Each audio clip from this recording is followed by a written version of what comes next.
गुरु प्यारी सास संगत जी, राधा स्वामी। आज की साखी बहुत ही दिल को छू लेने वाली एक सच्ची घटना है। साखी को पूरा सुनने की कृपालता करें। सास संगत जी, यह साखी एक मुस्लिम परिवार की है। एक बार एक नगर में मुस्लिम महिला, जिनका नाम जो था वो हसमत था, अपने पड़ोस में रहने वाली कुछ सत्संगी बीवियों के साथ संयोग से डेरे में आई। जितने दिन डेरे में रही, उसने वहां सेवा भी की और रोज सत्संग भी सुना। उसके मन में भी नामदान लेने की इच्छा जागी। उसने साथ आई बीवियों से इसका जिक्र किया तो उन्होंने नामदान कैसे मिलता है वो सब उस मुस्लिम बीवी को समझाया। फिर हसमत बीवी ने नामदान के लिए अर्जी लगाई।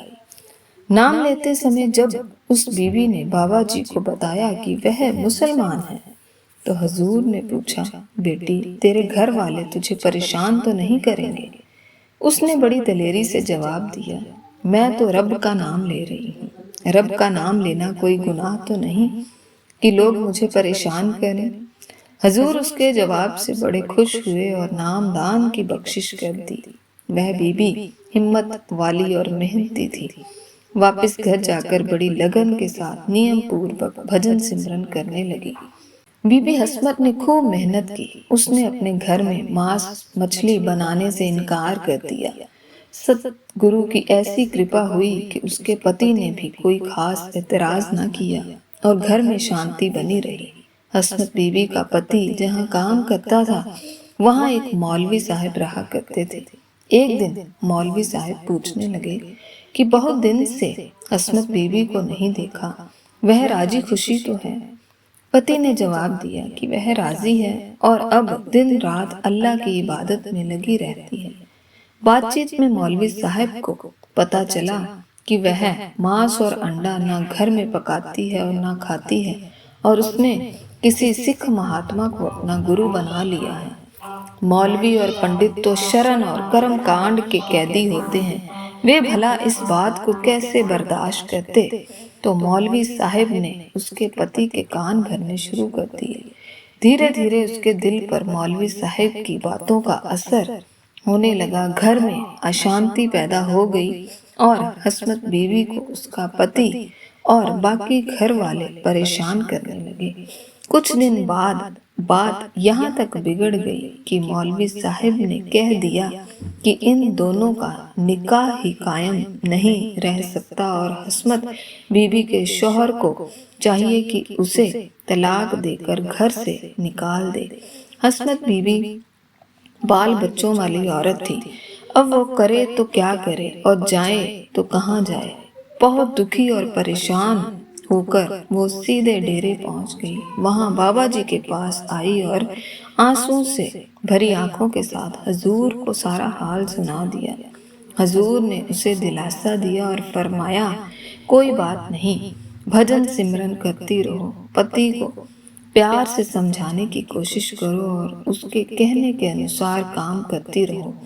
हसमत बीवी घर वापस आ गई। उसी रात मौलवी साहब अपनी कोठरी का दरवाजा बंद करके और रोशनी गुल करके नफिल पढ़ने लगे। उन्होंने अभी नफिल शुरू ही की थी कि कोठरी में एक बिजली जैसी तेज रोशनी हो गई और मौलवी साहब ने अपने सामने एक शख्स को देखा, जिसकी सफेद दाढ़ी भी और कद लंबा था और सफेद लिबास पहना था। उसके चेहरे पर नूर इतना तेज था कि मौलवी की निगाह ठहर नहीं रही थी। उनको देखकर मौलवी घबरा गया और कलमा नमाज वगैरह सब भूल गया। मौलवी ने डरते हुए उनसे हाथ जोड़कर पूछा, जनाब, आप कौन हैं और क्या चाहते हैं? मैंने आपका क्या बिगाड़ा है? उस शख्स ने जवाब दिया, तो खुदा के अजीज बंदों को परेशान करता है। सुबह होते ही हसमत बीबी और उसके शौहर के पास जाकर उनसे माफी मांगो, अपनी गलती को स्वीकार करो। मौलवी के दिल पर अजब हैरानी और डर छा गया। नींद गायब हो गई। उस शख्स की सूरत आंखों के सामने घूमती रही। दूसरे दिन सुबह मौलवी रात के वाक्य के बारे में सोच ही रहा था कि सामने से हसमत बीबी और उसका शौहर आते हुए नजर आए। उन्हें देखकर मौलवी के जिस्म में कपकपी सी आ गई। उनके हाथों में एक बैग और कुछ सामान था। ऐसा मालूम होता था कि कहीं सफर पर जा रहे हैं। उनके नजदीक आने पर मौलवी कुछ बोलना चाहता कि उससे पहले ही वो बोल उठे, मुर्शिद के दरबार में हाजिर होने का हुक्म हुआ है, आपका क्या ख्याल है? मौलवी ने तुरंत कहा, मैं भी आपके साथ चलूंगा। मौलवी के इस जवाब से उनको जरा भी हैरानी न हुई, बल्कि हसमत बीबी ने मुस्कुराते हुए कहा, मुर्शिद का ऐसा ही हुक्म था कि मौलवी साहब को भी साथ लाया जाए। फिर हसमत बीबी ने कहा, रात को मुर्शिद मेहरबान का दीदार हासिल हुआ था। उन्होंने फरमाया है कि मौलवी साहब को साथ लेकर हमारे पास आओ। हमने मौलवी साहब को समझा दिया है। फिर वो तीनों डेरे की ओर चल दिए। अभी वो डेरे से कुछ दूरी पर ही थे कि बाबा जी सत्संगियों के साथ आते हुए दिखाई दिए।